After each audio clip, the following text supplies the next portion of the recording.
welcome everyone to today's Brotherhood St Laurence Talks on engaging multicultural communities in the Voice referendum.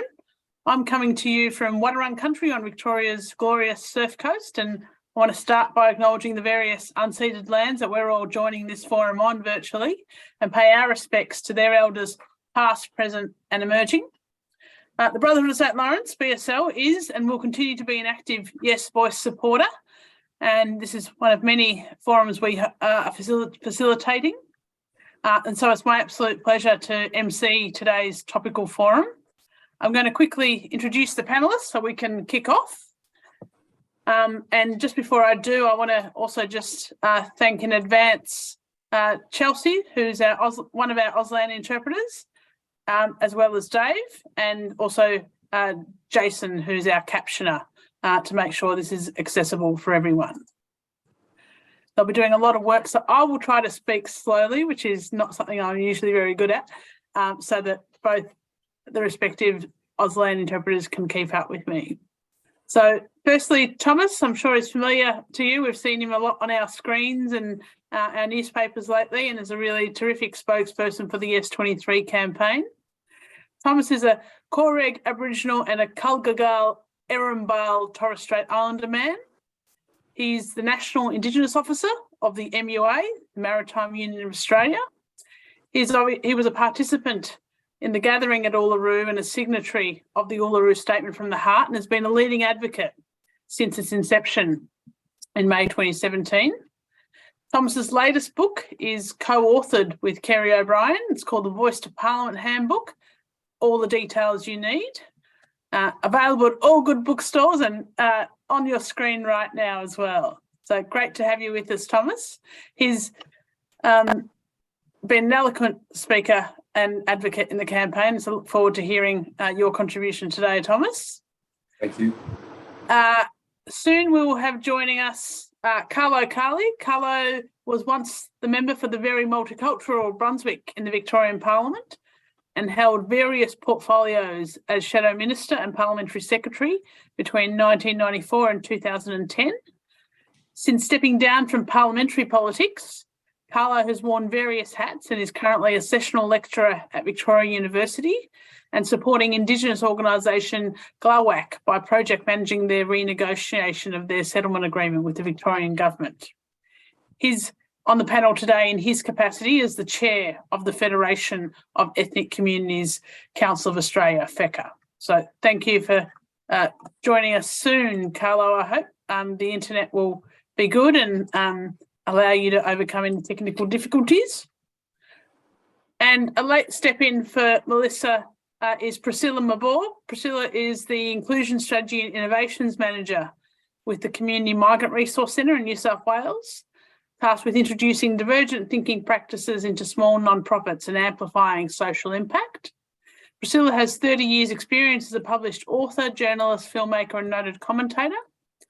Through her national work with the Youth Transition Support Program, she's helped articulate the benefits of investing in diversity practices with corporates and other social justice champions as we try to get young people engaged in social and economic inclusion. We're going to start today's session with one of the many seeds that planted the referendum. Of course, this has been constitutional recognition, has been a 100-year journey. But so we can remember that the idea of this referendum started from the community when hundreds of Indigenous leaders gathered in Uluru in 2017. Thomas, can I ask you to please start with reciting the Uluru Statement from the Heart, the gift and the invitation to us all? Yeah, no worries, Hutch. Thank you. I acknowledge country. I'm on Larrakia country in Darwin. And the Uluru Statement goes like this. We gathered at the 2017 National Constitutional Convention, coming from all points of the southern sky, make this statement from the heart.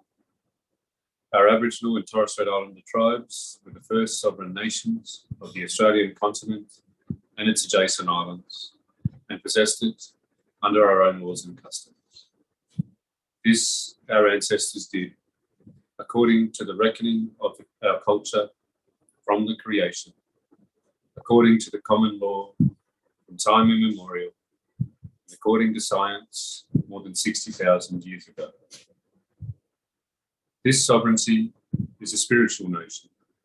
The ancestral tie between the land or Mother Nature and the Aboriginal and Torres Strait Islander peoples who are born therefrom remain attached thereto and must one day return thither to be united with our ancestors. This link is the basis of the ownership of the soil, or better, of sovereignty. It has never been ceded or extinguished, and it coexists with the sovereignty of the Crown. How could it be otherwise? That a peoples possessed the land for 60 millennia, and this sacred link should disappear from world history in merely the last 200 years? With substantive constitutional change and structural reform, we believe this ancient sovereignty can shine through as a fuller expression of Australia's nation. Proportionately, we are the most incarcerated people on the planet. We are not an innately criminal people. Our children are alien from their families at unprecedented rates. This cannot be because we have no love for them. And our youth languish in detention in obscene numbers. They should be our hope for the future. These dimensions of our crisis tell plainly the structural nature of our problem. This is the torment of our powerlessness. We see constitutional reforms to empower our people and take a rightful place in our own country. When we have power over our destiny, our children will flourish, they will walk in two worlds, and their culture will be a gift to their country. We call for the establishment of a First Nations voice enshrined in the Constitution. Makarrata is the culmination of our agenda, the coming together after a struggle. It captures our aspirations for a fair and truthful relationship with the people of Australia and a better future for our children based on justice and self-determination.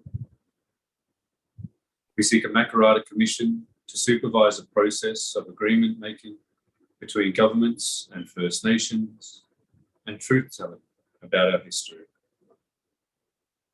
In 1967, we were counted. In 2017, we seek to be heard. We leave base camp and start our trek across this vast country. We invite you to walk with us in a movement of the Australian people for a better future. Thank you for that moving start, Thomas. It always gives me goosebumps to hear that and reminds us of the very generous invitation from you and other Indigenous leaders in Uluru that started this latest part of the journey. And welcome, Carlo. We'll kick off. I'm sorry, apologies for the technical difficulties that you encountered. Thomas, I'm going to start with you. Your latest book, co-authored with Kerry O'Brien, has just been released to give people who want the detail. But it's clear the campaign and those of us keen to campaign for a yes vote need an elevator pitch on the referendum. Tell us about why the voice should be important to all Australians. It should be important to all Australians because the foundation of this country was the genocide and the cruel treatment of Aboriginal and Torres Strait Islander people. It was the ignorance of our existence, and our founding document, our constitution, does not include Indigenous people. And that's the wrong that we should right, and that's the opportunity that we have at the invitation of Indigenous people. And all we're seeking is recognition through a voice so that we can have a say about policies and laws that are made about us. It's that simple, yes or no to that. Terrific. Thank you. It's a really great in-capture about the voice being that vehicle for recognition. Before I turn to Carlo, I want to set the scene about what we're seeing at a community level. We're going to take a look at the video taken at BSL's Broadmeadows office last week, where we spoke to some young people from refugee backgrounds to see what they knew about the voice and their thoughts on what we need to do to spread the word amongst multicultural communities. Do you know what the Voice to Parliament referendum is about? So I actually don't know what the Voice of Parliament referendum is. Actually, I don't know much about the Voice of Parliament referendum. What does it mean? Well, I don't know really much about it. I actually never heard of that.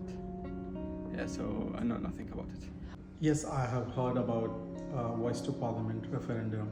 We can kind of get a translation as to what the referendum is in different languages, but also targeting young people, so educating what the referendum is in schools and like community centres and stuff like that. I think we should know, the young people should know what does it mean. For school, like we could do like session about it or education. For like my parents and older people in my community, maybe like post it in the news and have it in different languages, because like I come from a cultural background, so we speak different language.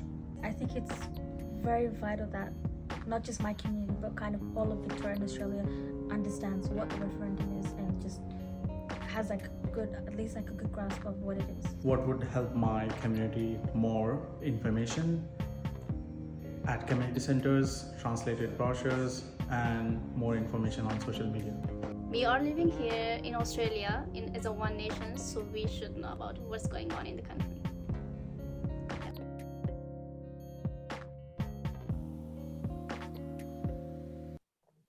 Thank you, team. That's a good segue for me to ask Carlo, representing FECA today, what information a multicultural community is looking for and what's the best way for us to provide this? You can take yourself off mute, Carlo, and launch into your answer. That'd be great. Okay. I mean, first of all, there's a fair bit of translated material that's been prepared, one by the Australian government, the other one by SBS, and it is available. The question is distribution. Certainly SBS and its network of radio stations are pretty committed to getting and raising awareness. I'm up in Sydney on next week talking to SBS about just getting the messages out to ethnic communities. They've translated the Uluru Statement into over 60 languages, including over 20 Indigenous languages, which is in itself a big feat because it's a poetic statement. And the people that did it, which were SBS staff, are very committed to the statement and to its presentation. So I think, it's getting the material out there and using radio, using the ethnic media.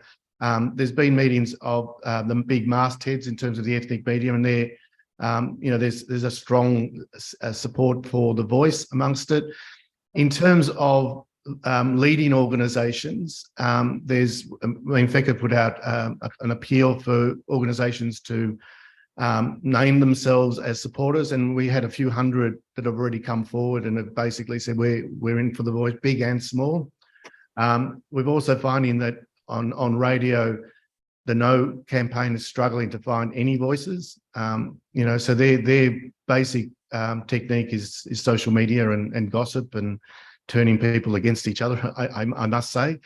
So I think we have to use all those forums, use the radio, use SBS, use any private radio, use the mastheads, the big mastheads, where we can get material out into social media. Certainly the material that's been prepared is good. The question is to get people to actually use it and to get it out there. Having said that, the fact that we have, if you like, really strong support amongst the ethnic let's say the non-for-profit, the education groups, the religious groups, the Islamic groups, the Jewish groups, the Catholic groups are all on board.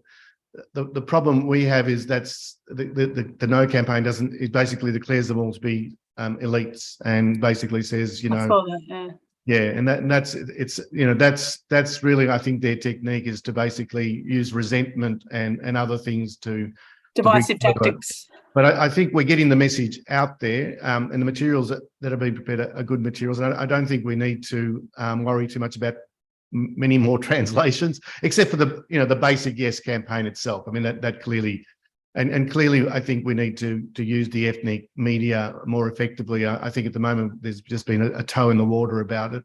But I think Thomas and others are aware that there needs to be a bit more of a concerted campaign there. Yeah, we've obviously got a long way to go and there's lots of opportunities still. Priscilla, research currently shows that there are lower levels of support for the referendum from multicultural communities, which some attribute to migrants not being educated about the history of our nation's wrongs and the opportunity that this represents for reconciliation. Why do you think this support is currently low, and how do we address some of those reasons? Thank you for posing that question to me, Hutch. And before I begin, I would like to acknowledge our elders, past, present and emerging. I'm speaking from Western Sydney in New South Wales today, and I would like to pay my respects to the Darug people.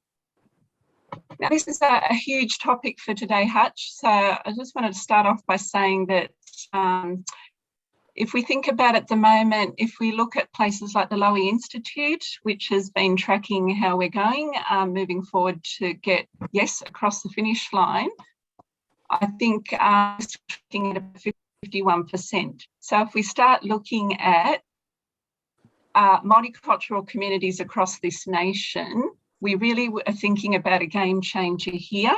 I mean, I was listening to Carlo and I was just listening to you when you're asking Thomas about give me your elevator pitch. So the idea is it's almost like there's an untapped market out there because there is a lot of multicultural communities out there. I mean, we've got 7 or 8 million people minimum above the voting age that could be voting in this referendum in October. I mean, I've been part of a bit of a voluntary movement across Western Sydney with some other people from migrant backgrounds who've got or who were born here, and parents like myself who've come here through being displaced. And I have to say that anecdotally, there is a lot of people that have been saying that they're not really sure that there's a referendum, let alone when it's on. They're not quite sure about what the voice is. I've had a number of people say to me directly they've never heard of the voice. I know that might sound very disappointing, but I just thought I would share that. While there are other people who say that they are shocked that there are other migrants that actually have never heard of the voice because they feel like they are hearing a lot of information daily. So I would think that if we're talking about migrants in this country, and it could be people who've been here 30 years, who chose to come here and adopt Australia as their second home. It could be refugees who've arrived here through forced migration.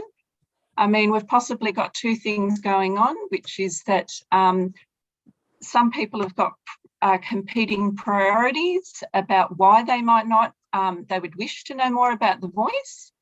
And then there's another pool of people that are actually part of a bit of the No campaign going on, and we do hear about some meetings that have been held across Western Sydney and Southwest Sydney, where some migrant communities are being targeted and perhaps being provided with information which we'd say nicely is misinformation.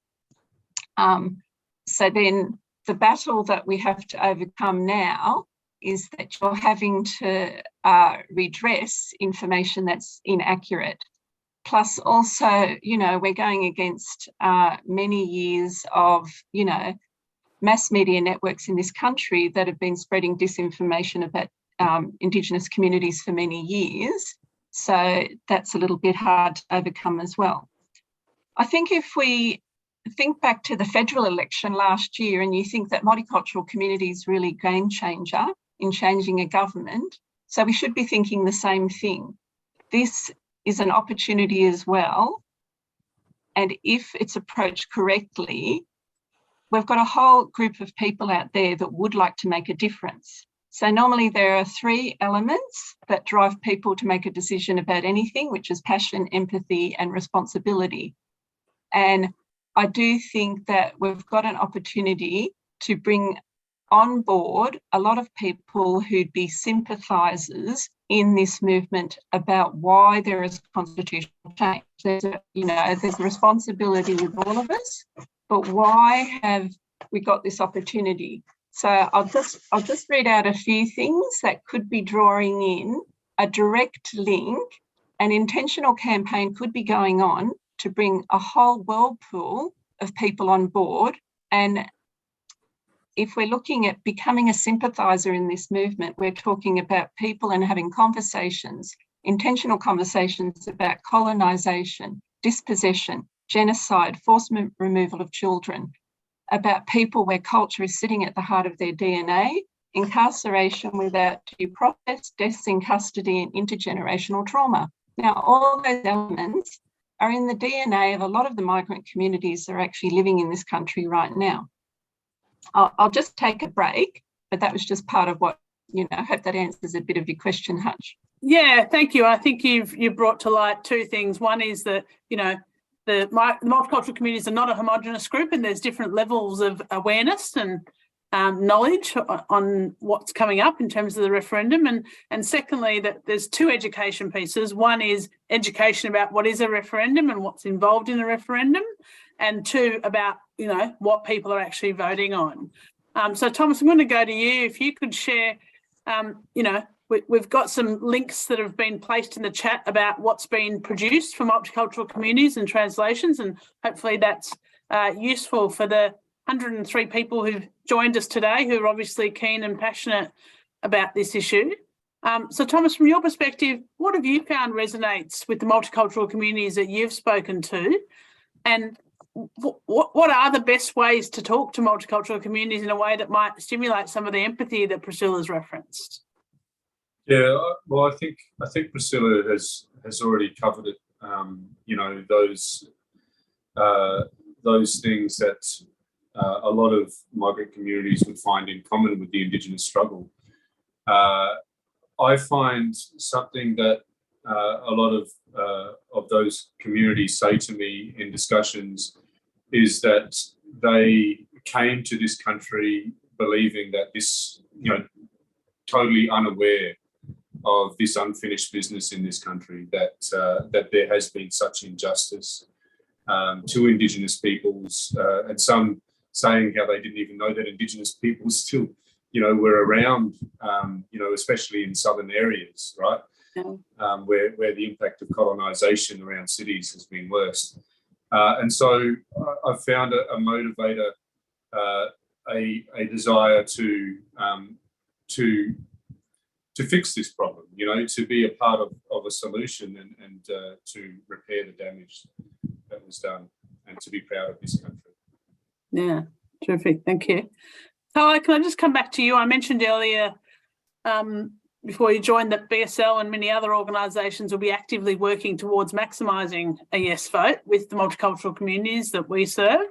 So my question to you is, what role can we collectively play in helping to educate multicultural and communities, and not just with materials, but also actually actively engage them about the potential benefits of a First Nations voice to Parliament? Yeah, I think the first thing is we have to prod people that are trusted in community to actually go out and say yes. Like, there's a lot of people that are all sympathetic and really supportive, but they need to make a bigger impact. And organisations like, Football Australia and Victorian Football, Football Victoria. So the soccer which is enormous footprint in the ethnic communities, is strongly in support. Need to prod the bloody administration to actually go out and do the work and be out there and committed. And there is historically always been strong links between ethnic communities and Aboriginal groups. I mean, we went back through some of the early FECA conferences, and people like Charlie Perkins and Bruce McGuinness and Marcia Langdon all spoke. In the most recent conference, we had Professor Megan Davis speak.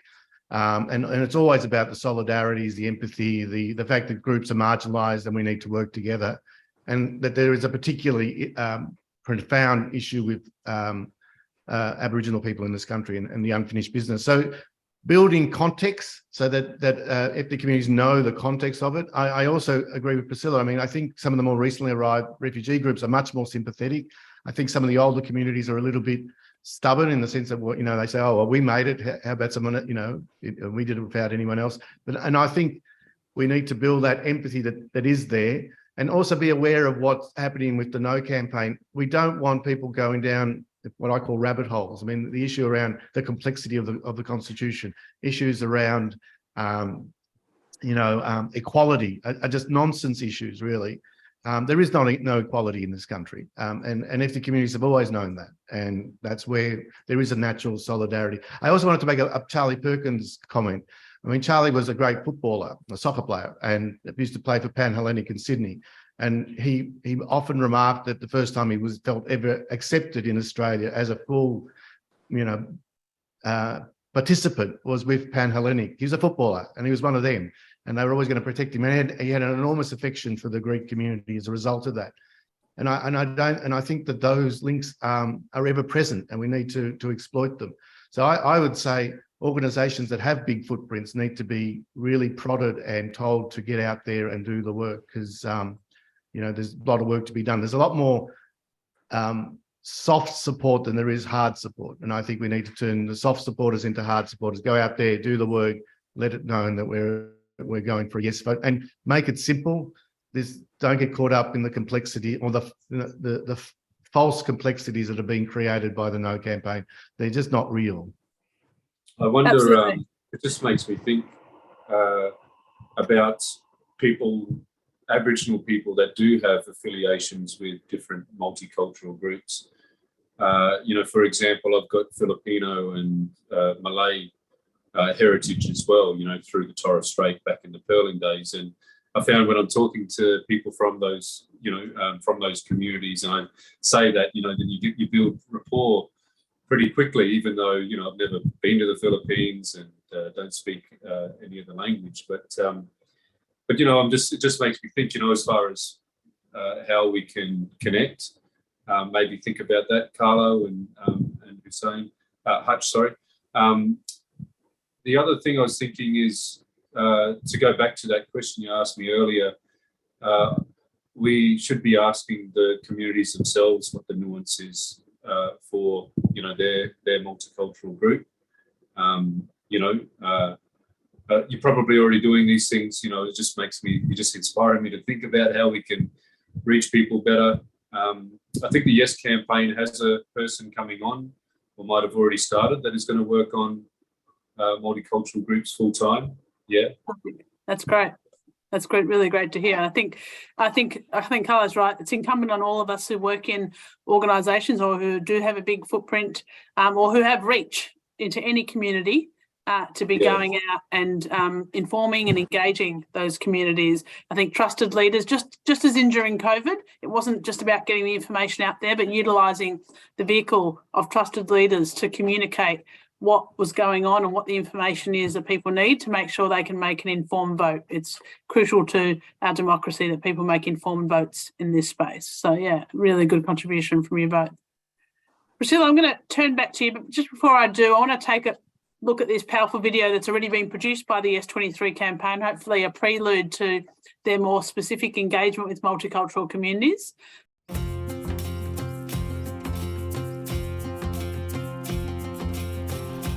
As Indian Australians, we support The Voice because this land has provided our families and our communities with prosperous opportunities. We now wish the same for all Indigenous Australians. Han! We're second and third generation Vietnamese living in Australia. We support The Voice because it's the future we want for all Australians.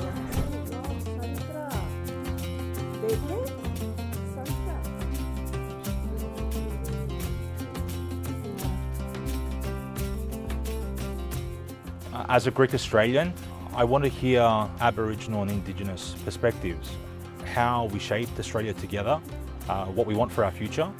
I'd like to see and hear that in an Indigenous voice. That's why I'll be voting yes in the referendum. The First Nation people are the most disadvantaged people, and they deserve to have a voice in Parliament. I am a Chinese Australian, and I'd like to support the Yes campaign. I believe that this is a powerful recognition of the legitimate and original owners of this land.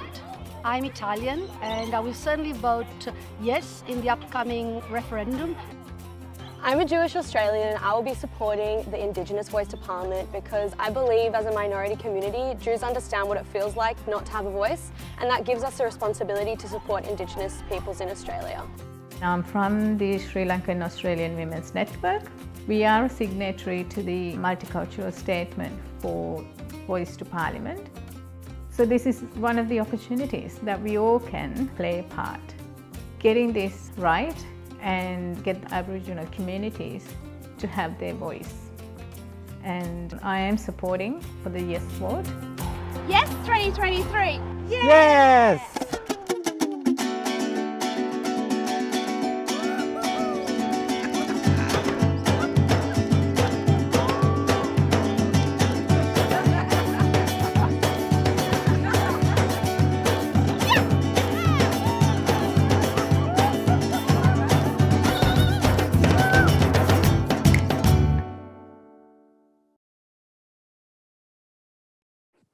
Defer to the technology gods.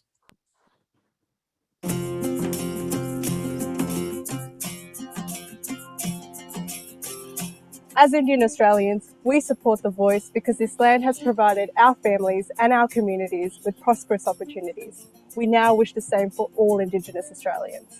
And We're second and third generation Vietnamese living in Australia.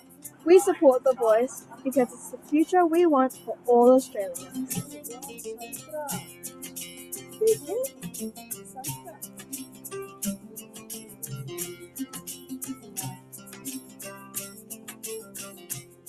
As a Greek Australian, I want to hear Aboriginal and Indigenous perspectives, how we shaped Australia together, what we want for our future. I'd like to see and hear that in an Indigenous voice. That's why I'll be voting yes in the referendum. The First Nation people are the most disadvantaged people, and they deserve to have a voice in Parliament. I'm a Chinese Australian, and I'd like to support the Yes campaign. I believe that this is a powerful recognition of the legitimate and original owners of this land. I'm Italian, and I will certainly vote yes in the upcoming referendum. I'm a Jewish Australian and I will be supporting the Indigenous voice to Parliament because I believe as a minority community, Jews understand what it feels like not to have a voice, and that gives us a responsibility to support Indigenous peoples in Australia. I'm from the Sri Lankan Australian Women's Network. We are a signatory to the Multicultural Statement for Voice to Parliament. So this is one of the opportunities that we all can play a part. Getting this right and get Aboriginal communities to have their voice. And I am supporting for the yes vote. Yes 2023! Yes!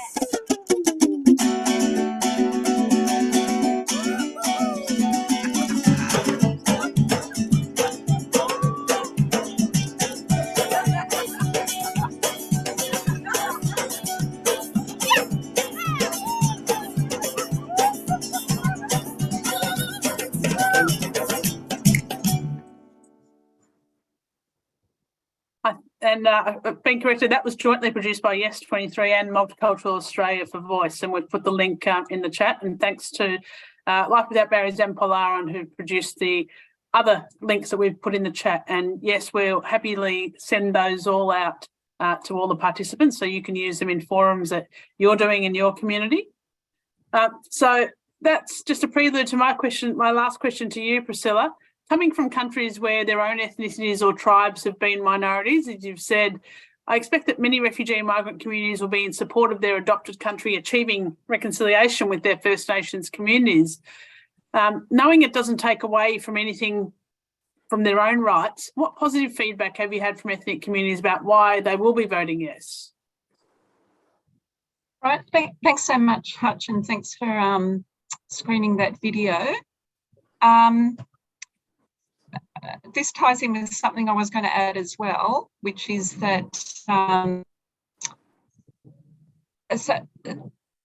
if you start to engage with communities, and even if I use the South Sudanese community as an example, I mean, two very strong touch points that connect is just that realisation about the constitution that was originally written up, and having that word about injustice. That is such a strong word, a human right. This is a human rights campaign. This is something that touches across many communities. So even if you're talking about South Sudanese or many other diasporas who've landed in this soil, and we're talking about many people who respect the soil they've landed on.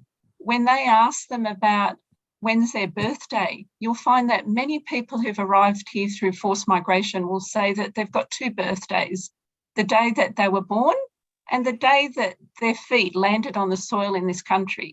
They really do respect the soil that they're on here. But for a variety of reasons, not everyone has the opportunity to learn as much about the First Nations people as they would like. But if time is taken to engage in those conversations, they do want to know more. And we're also talking about a lot of communities, and South Sudanese is just one of many, that actually form their own ethno-specific community associations in this country, and they have their own constitution. So when you engage in conversations to discuss the Australian Constitution, they're very interested because constitutional reform is something that they are familiar with, but often people don't think to have conversations with them about it. So yes, there are a number of South Sudanese who have been intentionally looking in and understanding what is going on, why we're having a referendum, why is it important to talk to other people about it. Now, I don't think necessarily in Sydney it's happening at a leadership level yet. So when I've been asking, you don't hear that, oh, in a leadership level or faith leaders have been calling meetings yet. And I'm starting to think it's getting a bit late. It'd be good if some of that was starting and rolled out a bit more, especially with some of the translated materials now. But they've been going out organically and speaking to others, and some of those do have social capital. Some of those people have been here, at least 15 years now. So through where they're working and other networks they have, once you have social capital, you engage in topics that are outside your day-to-day topic areas. And so they are interested in this referendum and how can we make a difference. I do want to mention the Indian community only because, again, Indian, like Chinese, are two of the largest communities across the nation. And so to get across to a double majority, I think it's very important to have a targeted strategy about some of the largest communities we've got. So there are Indians who do key in to this being a social justice issue, and that they are going out and spreading the word and looking for materials and educating themselves so they can go out and be that vessel of communication. So when people ask them in the community, oh, I don't understand, like, why should this be us? Why can't it just be the First Nations? And they also get a bit surprised when they hear the percentage of First Nations people that are here. But then all these things need to be done really at Q&A sessions, to give some context, like Carlo and Thomas were talking about what's led us to this point. And when people have arrived into this country, they've adopted this country, and most of the time, if they're lucky, they've attained citizenship. As part of their learnings, it's so important to understand the history of what's led us up to this point and the opportunity in 2023. Great. Thank you, Priscilla. It's now over to you and the audience, the last 20 minutes, to ask questions of the panel of things that you've been curious from your own campaigning or discussions with family, friends, neighbours, etc. And I know we've got one question, but just whilst the rest of you warm up, we had a pre-submitted question from a Muslim community leader. This is open to all the panel who couldn't join today but wanted to ask this multi-layered question. So I'll have your patience on this one. First, how can we get multicultural communities to actively engage with the campaign or campaign with them? Secondly, what role can religious institutions like mosques in my community play in engaging with the campaign, given the vital role that they play? And lastly, given some women in our community feel like they don't have a voice of their own in their domestic context, when their own voice has been suppressed by the male members of the family, e.g. husband, father or brother, how can the Yes campaign engage with and secure the vote of Muslim women? Who wants to start on that? I'm not the expert in that area. I'd prefer to hear from the other. Yeah. Priscilla or Carlo, do you want to start? I'm happy to start. I mean, it seems to me, and I have spoken to various imams about this situation, and they're very supportive of the Yes campaign. And my view in discussions is that the first thing they need to do is just provide a context for the referendum. Why is there a referendum at all? And that is really the context of the 67 referendum, Mabo, the various moments of struggle that have occurred. Because I think it then makes sense to go to the next step, which is, voice, truth, treaty. And I think that's the key. It's providing the context. I think it's less important to sort of say drum the idea of yes, you got to vote yes. This is really. I think you just have to say once they've explained that this fits a long struggle. I think it makes a lot of sense. How do you speak to the women? I mean, I think in all these cases we have to activate those people that are opinion makers and have got strong social capital. I mean, we're in a really bizarre situation, I think. I mean, PECA had a conference last year. We had 800 to 900 people overwhelmingly supportive of the voice and all of that. But they're not representative. They're sort of the leadership group.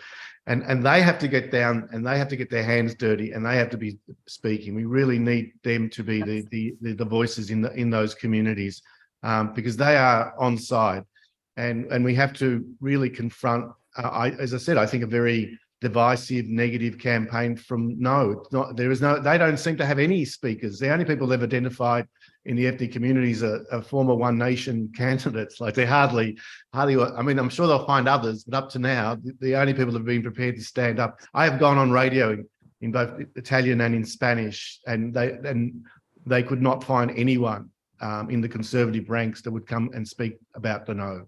And there are always people that want to talk on, if you like, the liberal side of politics. They are nowhere to be seen. And I think that's to our advantage, and we just have to use that advantage and defeat the scuttlebutt that's occurring at the bottom end, Yeah, we're going to touch on that in a second. I think you make a really good point around the multilingual nature of the Yes campaign spokespeople is definitely an advantage for the campaign that we should harness. Priscilla, did you want to speak briefly on that question? And then I'll touch on one of the questions in the chat about answering that question around how we answer the question on it's divisive. But firstly, just to address about, because the questioner asked, for example, about Muslim women. So I was just going to say that, I mean, I've generally found women are some of the best, most innovative and best communicators out there. So if you mobilise, you get the right champions out there of women. So regardless of your faith background, they will bring other people along with them. So if they're understanding, as women to women, First Nations women, a multicultural woman, if you have the right people on board, all sorts of messages can be spread to understand why this referendum in October. Let's go ahead and vote, and let's go ahead and do it in large numbers. So again, women can play a significant role in the lead up to October. And they'll do it as women, listening to other women and understanding First Nations women. So I do think that's, I understand the question about introducing the topic of women's voices being negated by, men. But I suppose that's really for another day. It's about mobilising those women who do speak and know how to, speak with other women and not necessarily always needing the permission of the men in their life. So women do have ways that they are communicating. Yeah, no, I think it's a really great strategy you're highlighting around utilising women who are great, who have both the networks and the trust of these communities and potentially who can foster that empathy, and whether that's Indigenous women or non-Indigenous women, but people who recognise the patriarchal structures that exist in our broader communities. So thank you for answering that question that we had submitted. I'm going to go to Jennifer's question. Can you give me a response to the argument it's divisive? I don't agree with it, but it's a tagline being used, and a succinct counter for that would be helpful. Thomas, I'm going to defer to you on this one. Yeah, well, firstly, it's not divisive, it's a unifying moment. There's a couple of things that you can use in this discussion. One is that research shows Indigenous people a great majority of Indigenous people support this. And the research shows the motivator is because Indigenous people see it as a unifying moment. Okay, that's what the research has shown. The greatest motivator for Indigenous people to make this invitation to you is because they see it as a unifying moment. How it's a unifying moment is that we have been excluded for so long. We've been marginalised. When the Constitution was made, we were excluded. It was only white men, no women involved in the formation of this federation. And so we are righting that wrong. And there's another thing that I do is to ask this question. If we were only federating as a nation now, if we were to do that again, the colonies, which are the states now, would we not agree that Indigenous people should be part of that discussion? The answer is yes, and this is about, again, righting that wrong and doing something that includes Indigenous people genuinely. Yeah. But lastly, it's a unifying, it unifies over 60,000 years of continuous culture and heritage in what constitutes us as Australians, in our constitution.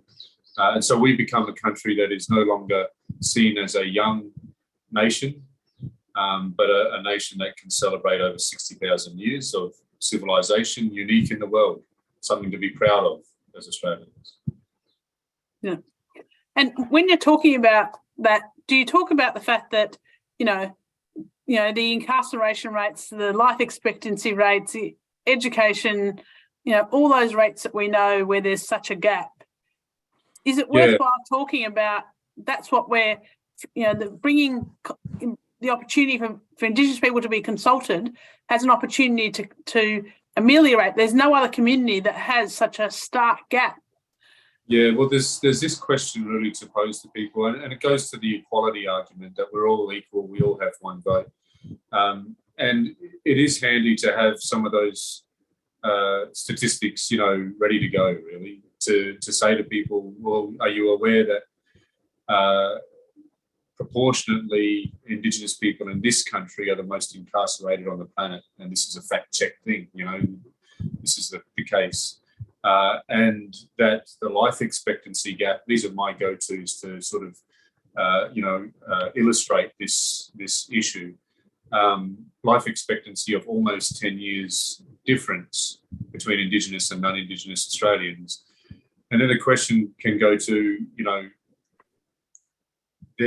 if we're equal, then why do these things exist? Use that part of the Uluru Statement that says proportionally we're the most incarcerated people on the planet. We're not an innately criminal people. This isn't a matter of Indigenous culture. This isn't a matter of Indigenous people being, a matter of, our humanity or lack of humanity. It's a structural and political issue that this proposal is seeking to address. Yeah, terrific. Priscilla and Carla, do you have your one-line rebuttal on when people say to you it's divisive? No, I'd say it's not divisive in that this is unifying. This is an opportunity. Look at the decades of work that's led us up to this year. The work that went in to remove the White Australia policy. We're now at 2023, so what unifies everyone should be the world is watching. Australia has made a promise in October 2023. So what unifies us is thinking, what would be the impact if no succeeds in October? Where to then? What are we telling everyone? So that should unify us, is this opportunity. That's what would be unifying us. Thank you. Carlo, what's your rebuttal? Yep. My rebuttal is that it's unifying because it demonstrates that we have 60,000 years of history, not 250 years of history. And it's about time we recognise that. Yeah, terrific. Thank you. Zoe's posed a question. This one's for you, Thomas. Part of the no vote is coming from the Indigenous community. Will becoming part of the Constitution cede sovereignty for First Nations communities? Yeah, this myth has been busted by the most eminent constitutional experts, including Indigenous constitutional experts. Professor Megan Davis is one, and Professor Hannah McGlade, a Noongar woman. The simplest response to that is, I believe, that Linda Burney commented during the election campaign. She said that for like nations, we're the only nation that doesn't have constitutional recognition of Indigenous people. And if you look to those nations, those Indigenous peoples haven't suddenly lost their sovereignty and disappeared from the face of the earth. You know, their culture hasn't been assimilated overnight. The second one is this: I'm not going to wake up the morning after a referendum and finding my sovereignty ceded, no longer Karare, Kukugalera, Bamlay. I'll continue to be Indigenous. I'll continue to be, So yeah, hopefully those arguments can help. Yeah, thank you. And thanks to the people who've made comments in the chat about the grassroots community engagement that they're doing, going and speaking to women's groups, having interfaith forums and the like. I just want to end with... Just lastly, though, just on that previous one again, Hutch, it's important to understand and to help people understand, inoculate them somewhat, and even prepare them for Indigenous people aren't all going to support this. We're no more homogenous than the Greek society or any other society of human beings. We have different opinions. Some people will choose to oppose things on for their own political gain. For example, it's the same in our communities, but a great majority support it. There's several polls indicating over 80%. There's the Uluru Statement process that led to that consensus itself. We can be confident that a majority of Indigenous people support it. Yeah, good point. It's definitely, there's no homogenous communities anywhere, and so that's a really important point. I'm going to take this more of an observation from Al Harris, which is that have we neglected to ensure that migrants to Australia are informed on first arrival about the history of Australia and the dispossession of its original owners? Should such cultural historical engagement between First Nations and migrants be a priority into the future? I think the campaign that we've got ahead of us is an opportunity to foster those opportunities, and going forward, I think it should definitely be a priority into the future. So we're getting close to the end, and hopefully you've got lots of inspiration and ideas about how you can do your bit. Can I thank everyone on screen who's joined us today, our panellists, Thomas, Priscilla, Carlo, thank you for your insights and wisdom. And everyone who's joined us in the end, I think we had 103 people, and that's terrific engagement from the community.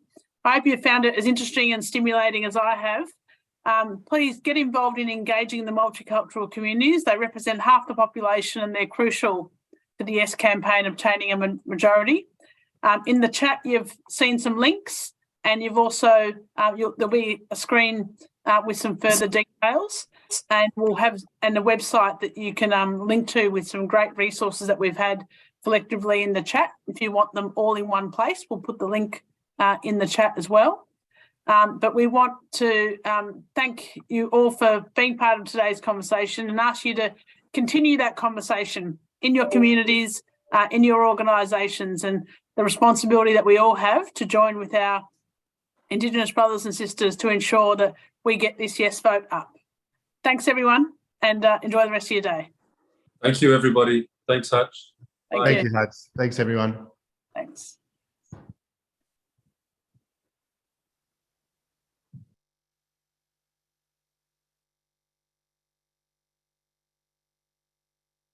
Thanks.